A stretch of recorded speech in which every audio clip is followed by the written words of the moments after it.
अस्सलाम वालेकुम दोस्तों। नई वीडियो के साथ मोहम्मद फैसल काफ़ी दिनों के बाद ताहिर खान के साथ हाजिर।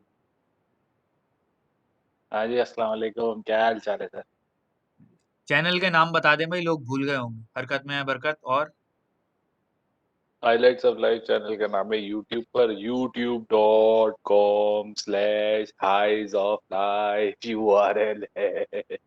वाकई भूल गए होंगे, सही कह रहे हाँ, तो भाई अब बहुत सारी हैं। बातें जमा हो गई हैं, लिहाजा टाइम ज़ाया किए बगैर फ़ौरन के फ़ौरन बातों पर आते हैं। चार मेन बातें हमने आज की वीडियो में करनी है। इंडिया और साउथ अफ्रीका की सीरीज़ जो अभी ख़त्म हुई है, कोहली की रिटायरमेंट, लास्ट टेस्ट में जो वाक़या हुआ वो उस पर डिस्कस करना है। ऑस्ट्रेलिया और इंग्लैंड की जो एशेज़ चल रही है, 4 टेस्ट मुकम्मल हो चुके हैं, 5वां चल रहा है, उस पे बात करेंगे और हफ़ीज़ की रिटायरमेंट के ऊपर बात करेंगे। तो ये मेजर टॉपिक्स हैं जिनके ऊपर हमने बात करनी है। तो चले जी। सबसे पहले आ जाते हैं रिसेंटली जो सब इंडिया और साउथ अफ्रीका की टेस्ट सीरीज़ हुई है, उस पे बात करते सबसे पहले तो हैं।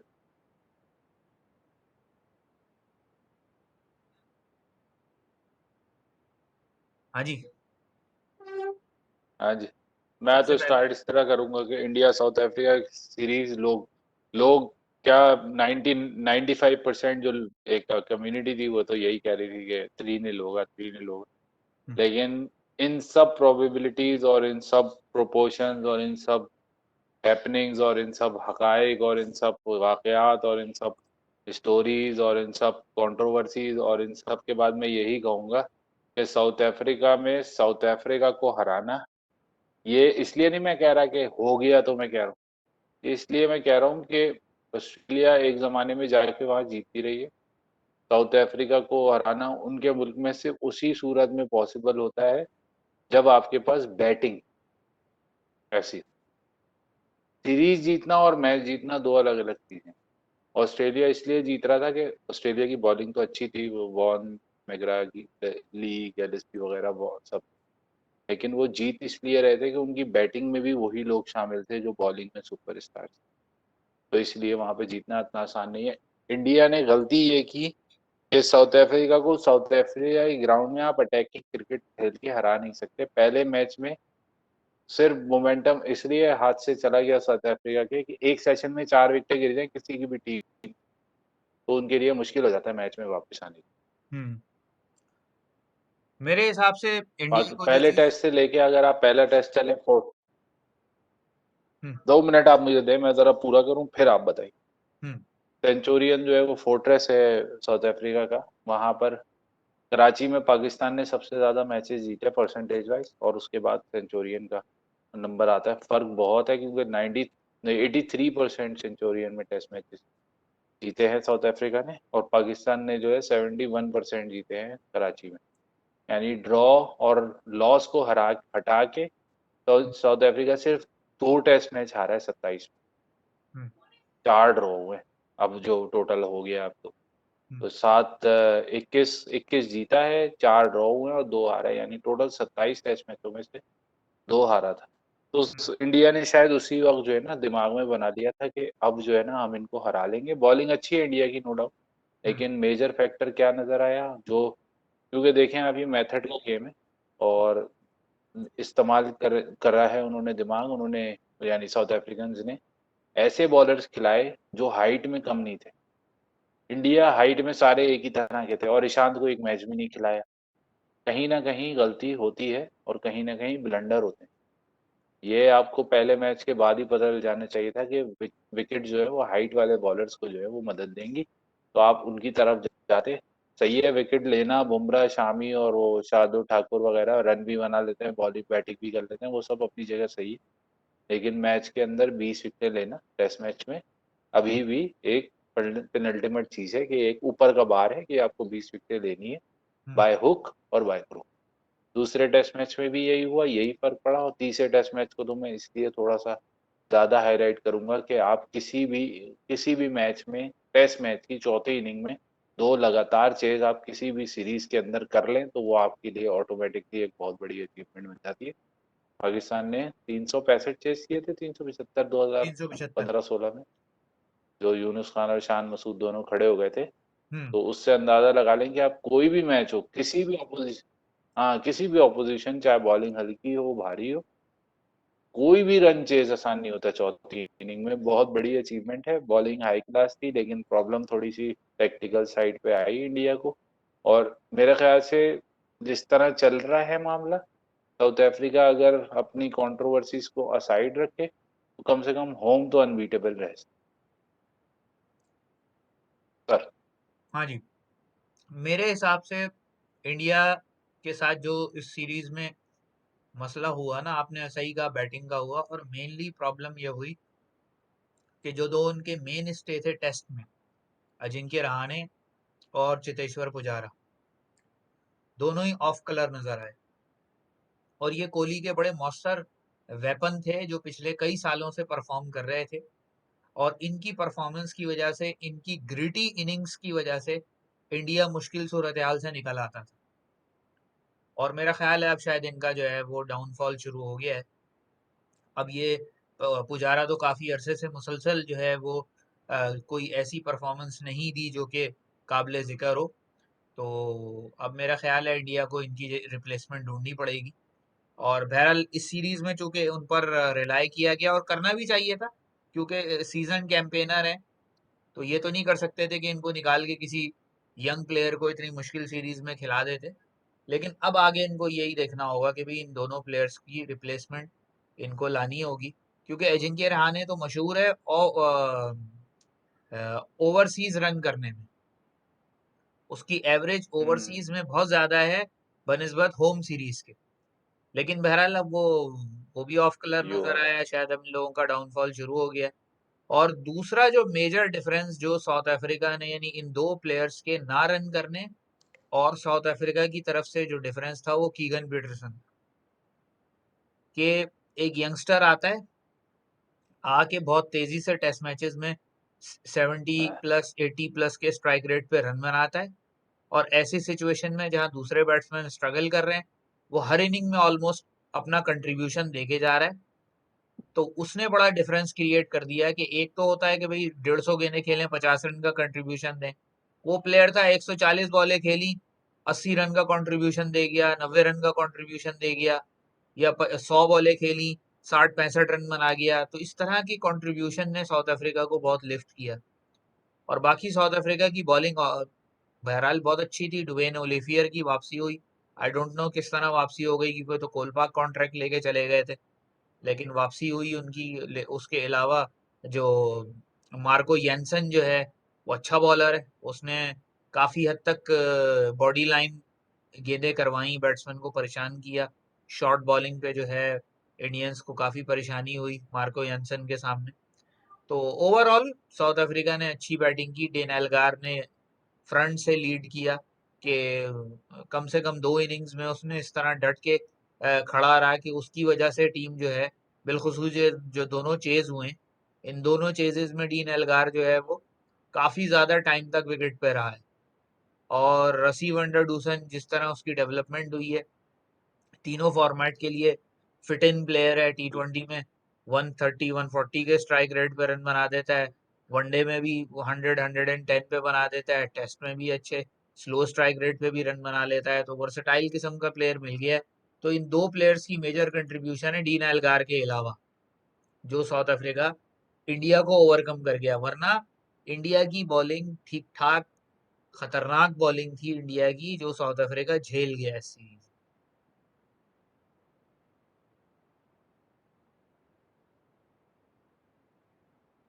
अच्छा जी, ये तो चले हमने सीरीज डिस्कस कर ली। अब आ जाए जरा जो किंग कोहली का जो इंसिडेंट हुआ है, और उसके बाद उन्होंने फिर जी कप्तानी सही भी वर्ड छोड़ दी। आपने यूज किया है। अच्छा, हाईलाइट मैंने तो किया कि वो जो हाइट, जी जी,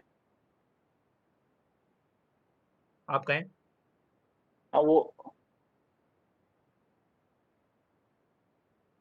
यार मैं पता नहीं, कुछ हल्के कहते हैं कि भाई क्रिकेट जो है उसमें मतलब है कि भाई इमोशंस होने चाहिए, मैं सब मानता हूँ। इवन मैं कगिसो रबाडा जो है वो, मेरे ख्याल से सबसे ज़्यादा उसको ही डिसिप्लिनरी एक्शन मिला है। मतलब उसके पॉइंट्स काफ़ी दफ़ा मैचेस में बैन हुआ है वो। 2 साल पहले इंग्लैंड के खिलाफ सीरीज में उसे एक टेस्ट मैच के लिए बैन कर दिया था। फिर मैं सब कुछ मानता हूँ, लेकिन मतलब मुझे समझ में नहीं आया। मुझे हो सकता है कुछ जो हमारे नेबरिंग कंट्री हैं, हम तो हैं तो सऊदीया में, लेकिन ओरिजिनली पाकिस्तान से, तो हमारे नेबरिंग कंट्री जो है वो कहीं ये ना समझे कि मैं कुछ बहुत ही कोई मतलब गुस्से में हूँ, या मुझे बहुत गुस्सा आ रहा है कि यार ये तुमने क्या कर दिया। आप स्टंप माइक पे नहीं कर सकते ऐसा।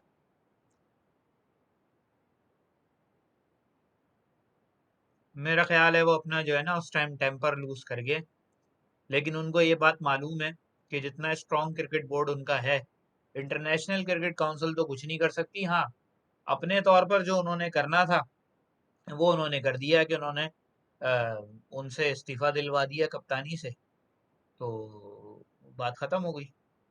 अब कोई इनको ये भी नहीं कह सकता कि जी इनके खिलाफ कोई तादीबी कार्रवाई करें, क्योंकि ऑलरेडी उन्होंने कप्तानी से हटा दी है कि जी आपने गैर जिम्मेदाराना किस्म की हरकत की है, तो लिहाजा आप कप्तानी से फारिग हैं।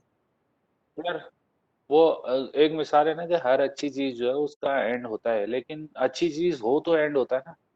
ये तो आप 2012 की सीरीज ऑस्ट्रेलिया की आपको याद होगा, जब ऑस्ट्रेलियन क्राउड तो आपको पता है मशहूर है, मतलब स्लेजिंग में क्या, वो तो स्ट्रेट गालियां बकने में मशहूर है। आप हम्म, उनको मतलब ऑन फील्ड खड़े होके आप मिडिल फिंगर दिखा रहे हो, कोई हाँ एक वाकया थोड़ी है। हाँ। अब लाइन लगी हुई होगी, लेकिन उस वक्त 11 12 13 साल जो वो खेल गया है, उसमें कोई एक जगह बता दे जहाँ पे उस पर कोई डिसिप्लिनरी एक्शन हुआ हो। इवन चले इंडियन बोर्ड तो क्या करेगा, इवन ये कि कोई रिस्पेक्टिव बोर्ड ही हो, जैसे बायलैटरल सीरीज में कोई ऐसा कोई एक्शन हो गया हो कि आपको ये कर दें या वो कर दें। साउथ अफ्रीकन कप्तान ग्रेहम स्मिथ, और आपको याद होगा पाकिस्तान के खिलाफ जो टेस्ट सीरीज में बॉल टेम्परिंग का 2013 में जो वो हुआ था कि भाई इन्होंने बॉल टेम्पर की है, तो बकायदा मतलब एक लग रहा था स्ट्रांग बोर्ड था साउथ अफ्रीका उस वक्त भी। अभी तो थोड़ा वीक है, लेकिन उस वक्त तो बहुत स्ट्रांग बोर्ड था। ऑस्ट्रेलिया का देख लें आप, साउथ अफ्रीका में केप टाउन में क्या हुआ था। इसी तरह हम न्यूजीलैंड का देख लें, न्यूजीलैंड केन विलियमसन पे पाबंदी लगी थी, तो एक मैच की उस पे भी पाबंदी लगी थी। हर तरफ चल रहा है। लेकिन मुझे पता है आज सुबह जब हम लोग, वो याद होगा आपको, मैंने कहा था कि शायद एंड आ गया है अब करीब ना, हम्म क्योंकि मतलब अब आप देखें, अगर आप सीक्वेंसेस जोड़ें तो वो कह रहा है Kohli before the start of the series कह रहा है कि मुझसे पूछा नहीं गया, 90 मिनट्स पहले मुझे कॉल करके बता रहे हैं कि वनडे और T20 कैप्टनसी जो है, वनडे कैप्टनसी भी आपसे ले ली है, हम्म T20 तो उसने पहले ऐलान कर दिया था कि वर्ल्ड कप के बाद जो है मैं खुद ही छोड़ दूंगा। तो कह रहा है उस बारे में भी रिकंसिडर है। तो कहीं ना कहीं खबरें आ रही थी कि कुछ ना कुछ बड़ा होने वाला है, अगर सीरीज का रिजल्ट पॉजिटिव नहीं हुआ तो हम्म कुछ ना कुछ बड़ा होने वाला है। हम्म दोनों, आपकी बात भी सही, 90% सही कहूंगा कि उनसे इस्तीफा ले लिया गया। लेकिन मुझे लग रहा था कि होता है ना कि बंदा अपनी बाउंड्री हिट कर देता है। वो हम्म चाह रहा था कि एक ही साल में इंग्लैंड से तो चले, एक मैच अभी होना बाकी है, लेकिन ऑस्ट्रेलिया से सीरीज जीत जाए। इंग्लैंड से 2-1 है, यानी 2-2 होगी, या फिर 2-1 3-1 भी हो सकती है, कुछ पता नहीं। तो वो भी एक तरह से हाथ में है, सीरीज अभी गई नहीं है हाथ से। साउथ अफ्रीका एक ऐसी जगह थी जहां पे इन्हें लग रहा था कि बहुत ही मतलब तीनों टेस्ट में हमें जो है वो आसानी से मिल जाएगी जीत। मुझे इस जगह पर थोड़ा सा, मैं चाहे टेस्ट सीरीज की तरफ थोड़ा जा रहा हूँ, इन मतलब मुझे लग रहा था कि ओवर ओवर अटैकिंग क्रिकेट जो है ना इंडिया को शायद सूट नहीं करती।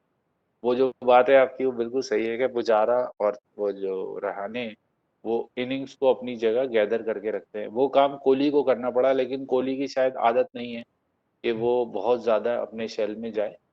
तो 200 बॉलें खेल के भी अगर 29 रन बना के, या 140 बॉलें खेल के 29 रन बना के, और 8वें स्टंप की गेंद को आप मार रहे हैं, तो कहीं ना कहीं आपका माइंड जो है ना वो बहुत ज्यादा अपनी जगह से हिल चुका है। वरना आपको पता है काम रहना पड़ता है टेस्ट मैच इनिंग को बिल्ड करने के लिए। आपको काम रहना पड़ता है, चाहे वो ऑफ फील्ड हो चाहे ऑन फील्ड हो, चाहे आपके ऊपर खड़े होके हेलमेट में पहना हुआ शॉर्ट लेग का खिलाड़ी जो है वो आपको गालियां दे रहा हो, लेकिन आपको अपने कंसंट्रेशन को मेंटेन रखना पड़ता है। सुबह मुझे लग रहा था कि कुछ होने वाला है, क्योंकि काफी मतलब अपने दिमाग में ही उम्मीदें थी इंडियंस के कि 3-0 तो आराम से कर देंगे। बाकी हम्म वनडे में एक आध मैच अगर साउथ अफ्रीका, ये मतलब मैं ये फोरम्स देख रहा हूँ, ये मैं ग्रुप्स देख रहा हूँ जहाँ पे लोग जो है वो इस तरह के कमेंट्स पास कर रहे थे। ये तो जीती हुई सीरीज थी, ये हारे हम तीनों बैट्समैनों की वजह से, जो सीनियर है तीनों को रिप्लेस कर दो। वही बात है कि आप वही जज्बाती जो कौम होती है, अचानक से हाँ, सब चीज तब्दील कर दो। अरे भाई ये टेस्ट टीम है, टेस्ट टीम सालों में नहीं बनती, और 10-10 सालों में जाके टेस्ट टीमें बनती है। आप बहुत सारे एग्जाम्पल आपके अराउंड है, आप देख लें इंग्लैंड के पास पिछले 10 साल से दूसरा ओपनर कोई नहीं है। हम्म, अभी वो कुक भी रिटायर हो गया, तो अब उनके पास दोनों ही ओपनर नहीं है एक तरह से। हाँ, आप कहीं घूमे इधर उधर, ज्यादा दूर नहीं जाए आप न्यूजीलैंड को देख लें, इतनी बुरी तरह शिकस्त हुई बांग्लादेश से। तो कहीं पे भी आप टेस्ट क्रिकेट को आप मतलब आप समझ ही नहीं सकते कि ये कोई बच्चों का खेल है। ये हम्म, एक प्रॉपर इसमें ये हो रहा है। अच्छा, इसमें एक चीज और भी मैं दिमाग में थोड़ा बता दूं, क्योंकि अब तो 2-1 हो गई ना सीरीज, लेकिन जो T20 में फर्ज करें एक बॉलर आया, उसने 4 ओवर किए, 3 विकेटें ली, 13 रन दे दिए, ये मैच विनिंग कॉम्बिनेशन हम्म, कॉन्ट्रीब्यूशन। हम्म, सही है। टेस्ट मैच में आपका बॉलर आता है, 17 ओवर करता है, सही है, हम्म, 43 रन देता है और 3 विकेटें लेता है, हम्म, ये मैच विनिंग कॉन्ट्रीब्यूशन। हाँ, बस यही फर्क है। क्योंकि अब आप इसको आप कंपैरेटिवली T20 को आप आसान क्रिकेट कह सकते हैं। आसान, प्रेशर ज्यादा है, हम्म, लेकिन सस्टेन कर लेता है। 4 ओवर की बात है यार, कौन सा इतना, कोई 24 बॉल ही तो है, निकाल लेंगे किसी तरह, 20-25 रन बना लेते हैं, बाकी बॉलर पे मार लेंगे। लेकिन साउथ अफ्रीका ने जिस, अच्छा ये एक और बहुत इंपॉर्टेंट चीज मेरे दिमाग में आई, कि कोई भी इंडिया का बॉलर जो है ना, इंडिया का बैट्समैन, स्टार्क के अलावा पूरी दुनिया में अगर आप चक्कर लगाएंगे, पाकिस्तान के अलावा लेफ्ट हैंड बॉलर्स बहुत कम है जो लेफ्ट हैंड से बॉलिंग। हम्म, यानी सिर्फ एक स्टार्क आपको और बोल्ट, ये दो ऐसे लोग हैं जो आपको लगेंगे, और वो भी बड़ी टीमों में है, छोटी टीमों में नहीं है। यानी साउथ अफ्रीका में आप जाएंगे, आपको एक अब मिला है, आप वेस्ट इंडीज में जाएं, वो जो सलूट करता है पोर्टनाइल, वो मिलेगा आपको। इसके अलावा पाकिस्तान में आप आएंगे तो आपको शाहीन शाह अफरीदी मिलेगा, आपको आबरियाज आमिर अरसे तक करता रहा, जुनैद खान है, इसके राहत अलावा अली, लाइन लगी हुई थी हमारे पास बॉलर्स की। राहत अली थे हमारे पास, उस्मान तो अच्छे शनवारी, खासी मतलब एक वो थी। ये जो लेफ्ट साइड ऑफ अटैक था ना, ये भी इंडिया को थोड़ा सा मुश्किल पड़ा, कि उन्होंने लेफ्ट हैंड बॉलर खिलाया, जो कि नहीं नॉर्मली इतना ज्यादा नहीं खेलने को मिलता। बहरहाल उसकी एक्यूरेसी अपनी जगह थी, डेब्यू उसने किया, विकेट ली, वो सब अपनी जगह है। लेकिन मैं कोहली पे वापस आता हूँ। कोहली ने खुद शायद दरवाजा खोल दिया था, क्योंकि आपको पता है मीडिया एक बिल्कुल कचरा चीज है। मीडिया ने खुद, उन्होंने शायद दरवाजा खोल दिया था कि अब अटैक करना शुरू हो जाएं लोग। हम्म, ये जो स्टंप माइक पे खड़े होने के बोलने वाली बात है ना, ये आपकी बात बिल्कुल सही है कि ये मतलब ये लूज लूज क्या, बिल्कुल मतलब दीवाना हो गया, बिल्कुल अपने दिमाग से हट के बात कर दी। सही है, आप वैसे करते रहो स्लेजिंग, पीछे से आवाजें आ रही हो, लेकिन this was more than enough. आप अब आप मीडिया में छुपा भी नहीं सकते, हम्म, क्योंकि पिक्चर्स तो आपको पता है पूरी दुनिया में रिवॉल्व कर रही हैं, जिस मिनट हम्म। से वो काम हुआ है पूरी दुनिया में रिवॉल्व कर रही असल में मैं आपको बताऊं, ये है। हाँ जी, जहां आगे तक आगे। कोहली के इस्तीफे का ताल्लुक है ना, दो थ्योरीज और हैं मेरे पास, जो मेरे साथ जो है वो मेरे इंडियन हम्म, फ्रेंड्स ने ही शेयर की, और उन दोनों की का जो बैकग्राउंड है वो पॉलिटिकल है। और अच्छा। एक थ्योरी ये थी कि जब से ये क्रिकेट बोर्ड में, I think secretary Amit Shah है, कौन है, जब से ये हाँ क्रिकेट बोर्ड के सेक्रेटरी ने चार्ज संभाला है, ही डजंट लाइक कोहली। हाँ हाँ, तो उसके बाद से कोहली का डाउनफॉल शुरू हुआ है। और जो आजकल, अनफॉर्चुनेटली ये बात मैं करना नहीं चाहता क्योंकि ये बहरहाल ये कोई सियासी शो नहीं है, लेकिन जो इंडिया में पॉलिटिकल आजकल मामला चल रहे हैं और माइनॉरिटीज के खिलाफ जो सिलसिला हो रहा है, तो हाँ उसकी हाँ, बेस के ऊपर भी हुआ ये है कि जब से आप देख लें, कोहली किताब का शिकार है। जब पाकिस्तान से 10 विकेटों से हारे, 10 विकेटों से हारने के बाद रिजवान को गले लगाया है, और फिर जब लोगों ने शामी को बुरा भला कहा है, तो शामी की हम्म, सपोर्ट में खड़े होने के बाद से कोहली किताब का शिकार है। तो मेरा नहीं, ख्याल है कि बहरहाल वो जो भी था, यानी अपनी टीम को तो वो कभी भी नुकसान नहीं पहुंचाएंगे, बहुत प्रोफेशनल बोर्ड है। लेकिन साथ ही साथ ये मामला भी कुछ ना कुछ जो है वो कुकड अप हो रहे थे, और वो फिर बहरहाल वो सब मिल मिला के कुछ इस तरह का सिलसिला बन जाता है कि भाई अब that is more than enough, कर दो ठंडा। जो। क्योंकि इसी तरह की एक रिपोर्ट एम एस धोनी के बारे में भी थी, कि एम एस धोनी को जिस खामोशी के साथ रुखसत किया गया, कोई फेयरवेल भी नहीं दी गई, हालांकि एमएस धोनी मेरे हिसाब से इतना बड़ा प्लेयर था कि उसके तो शाया निशान जो करना चाहिए था इन्होंने कुछ भी नहीं किया। गेम चेंजर प्लेयर था वो, कि जिसने इंडियन क्रिकेट का ट्रेंड चेंज करके रख दिया, माइंडसेट चेंज कर दिया, डर निकाल दिया इंडियन क्रिकेट से उसने। लेकिन उसको जिस तो तरह साइडलाइन किया गया, उसके बारे में भी थ्योरी है, और ये भी हमारे इंडियन दोस्त ही बताते हैं कि एक पार्टी के लिए पॉलिटिकल कैंपेन करने से इनकार कर दिया था, इसलिए एमएसडी को फिर बिल्कुल ही साइडलाइन।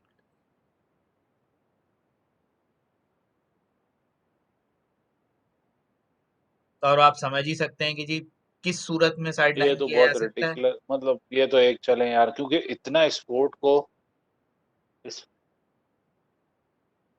स्पोर्ट अब पूरी दुनिया हाँ, में इंडियन तकरीबन यानी पॉलिटिसाइज हो स्पोर्ट्स को चुका है। इतना मिक्स कर दिया गया है चीजों हाँ। से। हाँ जी, हाँ, बिल्कुल चलें सही बहरहाल, है। अब इसको तो यहीं अच्छा, तक इसमें रखते हैं। एक चीज, जी, या आप कुछ कहना चाह रहे हैं तो ऐड करें, फिर इस टॉपिक को वाइंड अप करें, अगले पे चलें। बस बस मैं बस मैं लास्टली यही कहूंगा कि ऑब्वियसली कोहली ने बहुत अपनी टीम को जितवाए हैं मैचेस, और कैप्टनसी भी फ्रंट से की है। लेकिन कहीं ना कहीं मुझे लगता है ऑन द फील्ड जो इश्यूज है ना, वो 2 साल हो गए हैं। सेंचुरी चले, सेंचुरी एक अच्छी वो होती है, लेकिन जब आप अपने लिए बेंचमार्क बहुत ऊंचा सेट कर दें ना, गंगोली और कोहली का अगर आपको स्टार्ट याद हो ना, तो मैं बस उसमें ये एक बात ऐड यही करना चाह रहा हूँ कि गंगोली ने ये कहा था कि अपनी टीम को भी लीड अप करो अपने साथ। ऐसा नहीं कहो कि तुम सिंगल आउट परफॉर्मर बन जाओ, मतलब इतनी परफॉर्मेंस तुम्हारी आला हो कि वो होता है ना कि तुम इतने आगे निकल जाओ, पीछे देखो कोई नजर ही ना आए। वो वाला सीन नहीं होना चाहिए। मतलब प्लेयर को, कैप्टन को प्लेयर्स के साथ साथ उठाना है थोड़ा, हम्म। ताकि वो एक कॉम्बिनेशन बना रहे। हम्म। वो मुझे लगता है कि वो काफी अरसे से मिसिंग था। फैक्टर यही होगा कि जो अपनी परफॉर्मेंसेस, ऑब्वियसली यार बंदे की एक एज है, उसकी 33-34 हो चुकी है, तो इट ऑब्वियसली बॉडी 10 साल 11 साल लगातार इंटरनेशनल क्रिकेट खेल रहा है वो, तो कहीं ना कहीं तो होना था ये। लेकिन अगर आप उसको सिर्फ क्रिकेटिंग पॉइंट ऑफ व्यू से देखें, तो आप कम से कम कंट्रोवर्सी से दूर रहा है वो काफी अरसे तक। लेकिन वही बात आपकी, जो पिछले कुछ अरसे से इल्जामात, तो आपको पता है ना, जेलसी तो हर जगह है। गंगोली भी ये नहीं चाहेगा कि मैंने चैंपियंस ट्रॉफी जीती थी तो ये भी कहीं चैंपियंस ट्रॉफी ना जीत जाए, या इस तरह की कोई चीज ना हो जाए। हर जगह है जेलसी, कोई वो नहीं है, हर जगह। चलें अगले टॉपिक पे चलें फिर। That's it. हफीज। ऑस्ट्रेलिया और इंग्लैंड की एशेस। अब अब्दुल हफीज या मोहम्मद हफीज, जो भी आप उनका नाम लेना चाहें, वैसे तो अब्दुल हफीज होना चाहिए उनका हाँ, नाम। अब्दुल अच्छा हफीज हाँ, का टॉपिक। ऑस्ट्रेलिया इंग्लैंड हाँ, एशेज, पहले वो तो ऑस्ट्रेलिया और इंग्लैंड की बात करते हैं जल्दी से, अगले 3 मिनट में। ऑस्ट्रेलिया ऑस्ट्रेलिया इंग्लैंड, लोग कह रहे हैं कि वर्स्ट टीम भेजी थी ऑस्ट्रेलिया इंग्लैंड ने। मैं कहता हूँ वर्स्ट तो शायद छोटा लफ्ज है, मतलब इतनी बदतरीन सारे जो है ना, वो स्ट्रेचर स्ट्रेचर से उठा के, जो है ना, वो जो नहीं होता, मेडिकल रूम से उठा के प्लेयर्स भेज दिए। वो प्लेयर्स पहले ही इतने एग्जॉस्टेड हैं, जैसे आप, अगर आप, पता नहीं भाई, इंग्लैंड की टेस्ट क्रिकेट जा क्या रही है। या आप जॉस बटलर को, सही है भाई, 4 ओवर 16 ओवर 18 ओवर तक तो खेल सकता है, लेकिन इतना प्रेशर नहीं बर्दाश्त कर सकते। रॉरी बर्न्स हो, हसीब हमीद हो, इन सबको मुझे लगता है इन सबको ए साइड में भेजना चाहिए था पहले ऑस्ट्रेलिया। ये कोई 4 5 6 टेस्ट में वहां पे ऑफिशियल अनऑफिशियल टेस्ट मैच खेल के आते, तो उसके बाद इनको थोड़ा बहुत पता चलता है कि भाई किस तरह से रन बनाए जाते हैं, या किस तरह गेम को पुरानी करके मैचेस में जो है वो कंट्रोल हासिल किया जाता है। बिल्कुल इमेच्योर साइड। वो एक जमाने में चैपल कह रहा था ना कि पाकिस्तान अपनी टीम अच्छी भेजे वरना हम बैन कर देंगे, तो मुझे तो लग रहा है कि जो हालात चल रहे हैं इंग्लैंड के, इंग्लैंड भी बैन ही हो जाएगा ऑस्ट्रेलिया के बाद। बहुत ही अनप्रोफेशनल किस्म, और प्लेयर्स बहुत ज्यादा रिलक्टेंस है, ओवर रिलक्टेंस, ओवर रिलायंस है, सॉरी रिलक्टेंस बोल रहा हूँ, ओवर रिलायंस है। स्टोक्स पे ओवर रिलायंस है, रूट पे ओवर रिलायंस है। आप बॉलर्स पे समझ लें, आप एंडरसन अगर अपने 40s में है तो 35 36 का ब्रॉड है। मतलब ये प्लेयर्स आपको मैचेस। हाँ जी। तो आप कह रहे थे कि इंग्लैंड की टीम जो है वो बहुत ही अनप्रोफेशनल वे में खेल रही है।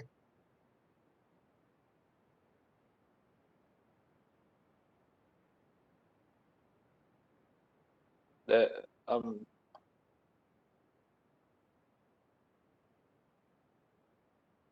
मैं इसलिए कह रहा हूँ कि आप जब इतनी बड़ी सीरीज खेलने आते हैं ना, आप अपनी मतलब अपनी बॉडी, अपने हार्ट, अपना सोल सब कुछ लगा कर आते हैं।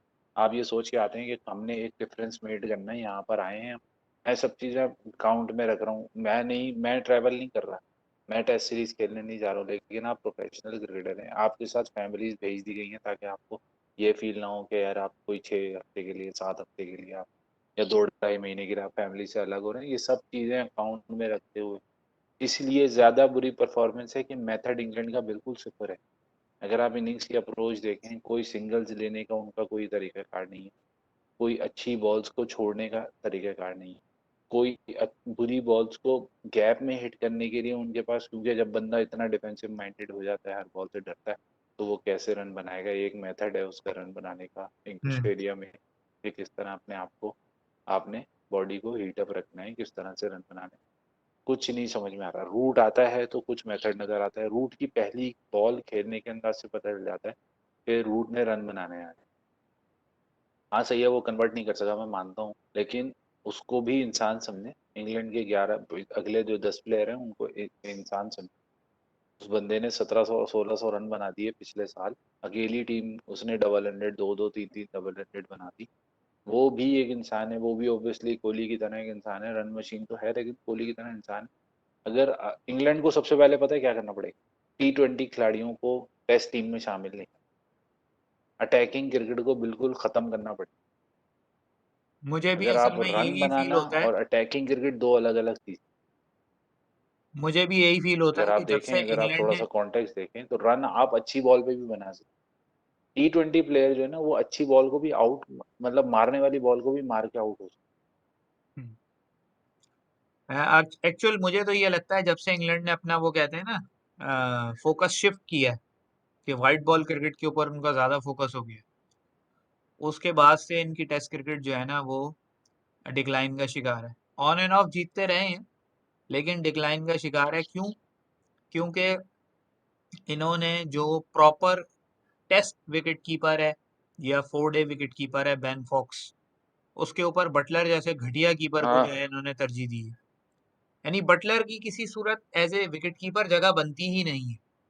आपने अगर उसको खिलाना है ठीक है, वो रन बनाता है एज ए बैट्समैन खिलाएं, और जब रन ना बनाए निकाल दें। आप उसको एज ए विकेट कीपर भी खिलाते हैं तो निकालने से पहले कई दफा सोचते हैं। उससे बेहतर कई कीपर इंग्लैंड में मौजूद है। बैरिस्टो उससे बहुत बेहतर कीपर है और बहुत रिलायबल बैट्समैन है, लेकिन बैरिस्टो को उतना कॉन्फिडेंस नहीं देते, खिलाते हैं कभी 3 पे खिला दिया, कभी 4 पे, कभी 6 पे।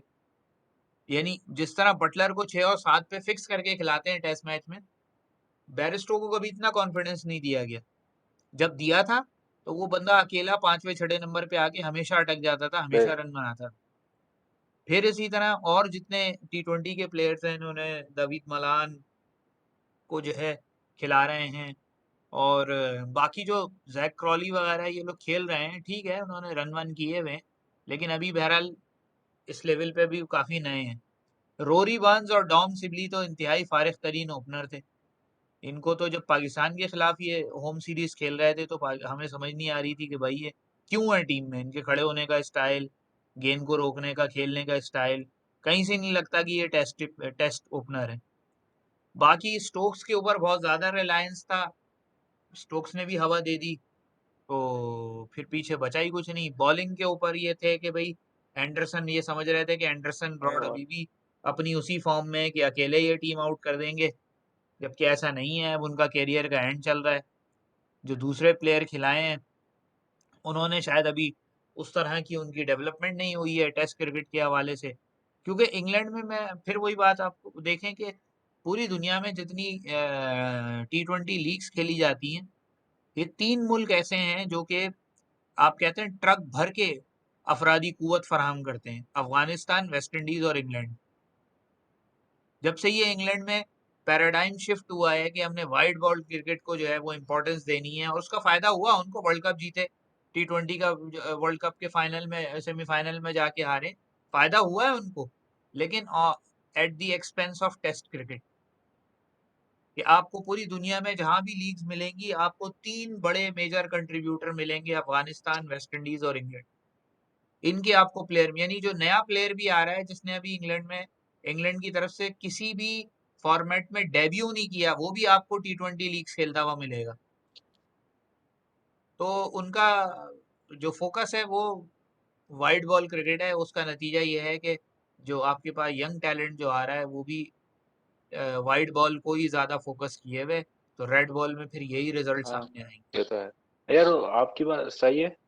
मैं असल में ना अपने आप को सिंगल आउट कर लिया। हम्म। चलें जी, आखिरी टॉपिक पे आ जाएं जल्दी। अब्दुल हफीज की रिटायरमेंट। हाँ, बिल्कुल वो बात बिल्कुल सही है। अभी आप पाकिस्तान की तरफ से सोचते ना, आप अदनान अकमल को हम जब तक खिलाते रहे, हमारे पास एक प्रॉपर टेस्ट बैट्समैन, टेस्ट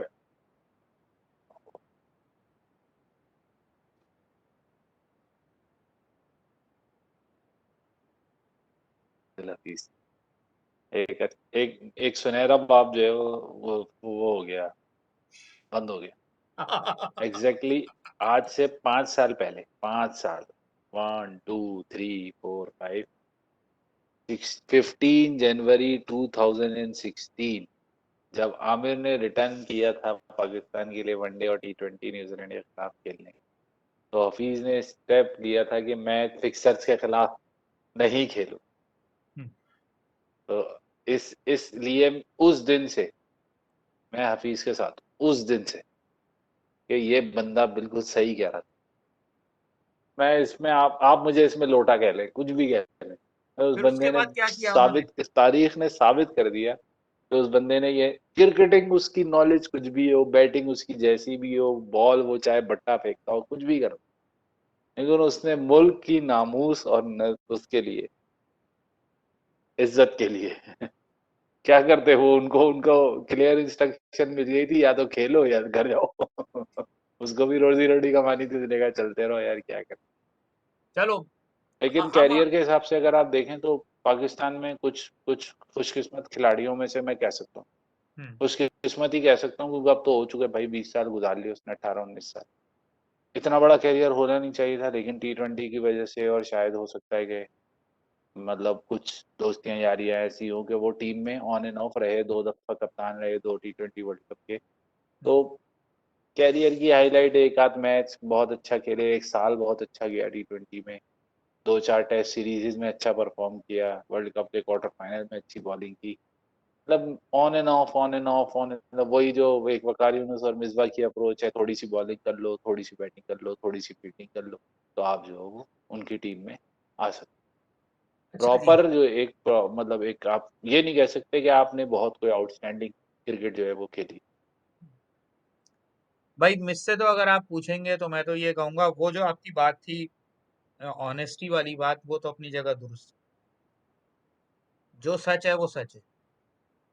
ठीक है जी, उस पर तो कोई दो राय है ही। लेकिन उसके अलावा अगर गेम के ऊपर बात करें, सेल्फिशनेस के ऊपर बात करें, तो मेरे हिसाब से पाकिस्तान क्रिकेट का एक तारीख बाब जो है वो बंद हुआ। क्यों? क्योंकि आप 18 साल क्रिकेट खेल रहे हैं, और अगर आपने सारे फॉर्मेट में मिलके 18,000 रन भी नहीं बनाए, तो इसका मतलब है, और आप मोर देन 50% इनिंग्स में आप एज एन ओपनर खेलें, तो इसका मतलब है कि जी आप में दम नहीं है। दूसरा, हाँ, ऊपर खेले, ऊपर खेले हाँ, बस। आप ये देखें कि और पाकिस्तान में किसी प्लेयर को ऐसा चांस नहीं मिला कि एक बंदा ओपनर सेट नहीं हुआ 3 कर दिया, 3 सेट नहीं हुआ 4 कर दिया, 4 सेट नहीं हुआ 5 कर दिया, 7वें नंबर पे भी इस बंदे ने बैटिंग की है। ठीक है, बॉलिंग के साथ मैं ये कहूंगा कि बॉलिंग में इनके साथ नाइंसाफी होती रही है, क्योंकि हमेशा जो है वो आईसीसी को और कुछ नहीं मिलता था तो अब्दुल हफीज पे पाबंदी लगा देते थे। बॉलिंग में इनके साथ नाइंसाफी हुई है, एग्रीड।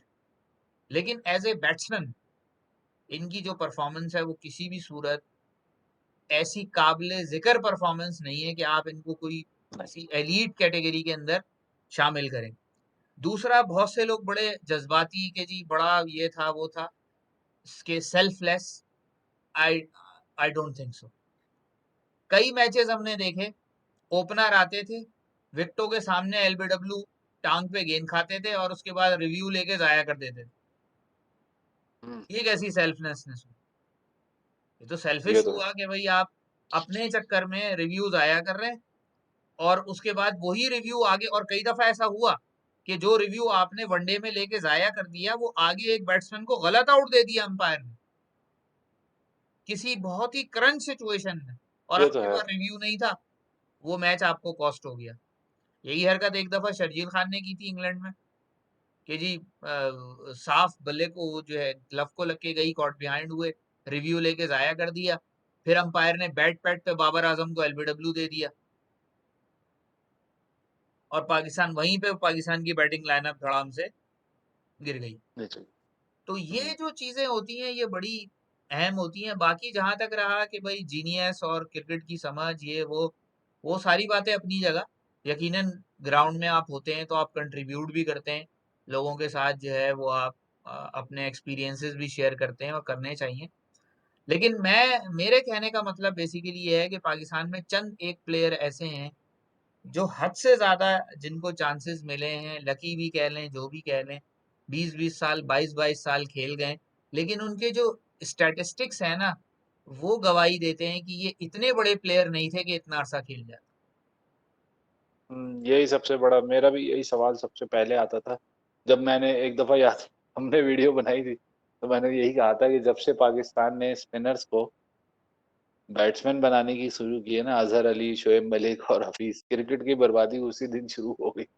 जब आपने इन तीन प्लेयर्स को, जिनका कोई वो नहीं था, जिनको मतलब होना क्या चाहिए था, वो एज अ मतलब एक एक टेम्पररी रोल पे होते कि यार चलो T20 अगर क्रिकेट ज्यादा है तो अब इसमें उनको चांस दे देते हैं, बस इससे ज़्यादा उनकी कोई कैरियर बनता नहीं। लेकिन हमारे वालों, हमारे बाबा इख्तियार का क्या कहें भाई, जिनको जो पसंद आ गया वो खेलेगा, चाहे वो कोई सा भी फॉर्मेट हो। अब पाकिस्तान ने आपको आपको पता ही होगा, चाचा इफ्तिखार तक को टेस्ट कैप दी है। पाकिस्तान ने शाहिद आफरीदी को टेस्ट मैचेस खिलाए हैं, बूम बूम खेले भी हैं बड़े और जवान। बाय द वे टेस्ट और क्रिकेट में शाहिद आफरीदी ज्यादा बेहतर था वनडे के मुकाबले। वो इसीलिए ना कि आप अटैकिंग पोजीशन पे खेलते हैं, पीछे प्लेयर नहीं होते, आप टेस्ट में आराम से रन बना सकते हैं। अगर आप थोड़ी सी टाइमिंग बेहतर हो, आपकी आय बेहतर हो, तो आप रन बना सकते हैं। लेकिन हम हफीज पे रहे, हफीज हाँ, के पास एक एक अच्छा, मतलब मैं समझता हूँ कि उसके पास एक बहुत गोल्डन अपॉर्चुनिटी थी कि आपके पास 18 साल की क्रिकेट, आज के दौर में मेरे ख्याल से 10 साल खेल ले कोई, जितनी इंजरीज और जितनी क्रिकेट हो रही है। लेकिन make a name for your self, उसने अपना नाम नहीं बनाया जिस तरह बना। अगर इतनी लंबी किसी को चांस मिलता और आपके पास कोई होता कुछ प्रॉपर नेचुरल स्किल टाइप की, तो आप उसको कुछ मुल्क के लिए करके जाते। एवरेज प्लेयर के कैटेगरी में हम रख सकते हैं, हाँ हफीज बिल्कुल, एवरेज प्लेयर थे। बिल्कुल। उन्होंने एवरेज जो जो उनका कैलिबर था उसके हिसाब से उन्होंने रन बना दिए। Thank you for your service जिसे चले जी, मेरा ख्याल है वीडियो को यहीं तक रखते हैं। फिर बहुत इंशाल्लाह। लंबी वीडियो हो गई, खैर है कोई बात नहीं, बहुत सारे टॉपिक्स कवर हो गए। अब आप हाँ, लोगों को सुकून से 25-30 मिनट सुकून से गुजरेंगे आपके। उसके बाद जब हम नहीं आएंगे तो 2-2 3-3 मिनट वाली वीडियो पे आएंगे। हाँ, अच्छा दोस्तों, अब इंशाल्लाह हम अगली वीडियोस बनाएंगे, अब पीएसएल से रिलेटेड वीडियोस होंगी। तो इंशाल्लाह अब आपके साथ कमिंग डेज के अंदर वीडियोस शेयर करेंगे, जिसमें हम आपको एक वीडियो के अंदर एक टीम को डिस्कस करेंगे, उसकी उसका रिव्यू करेंगे, उसकी स्ट्रेंथ वीकनेसेस और प्रोबेबल फर्स्ट प्लेइंग 11 के ऊपर बात करेंगे। तो इंशाल्लाह हर वीडियो 5 से 6 मिनट की होगी, इससे ज़्यादा नहीं होगी। तो बहुत जल्द इंशाल्लाह वो सीरीज भी हम ला रहे हैं, इंशाल्लाह वो सारी वीडियोस आप देख लेंगे पीएसएल शुरू होने से पहले। तो तब तक के लिए इजाज़त दीजिए। चलो, इतनी देर बर्दाश्त करने का बहुत बहुत शुक्रिया। अल्लाह हाफिज़। बहुत बहुत शुक्रिया।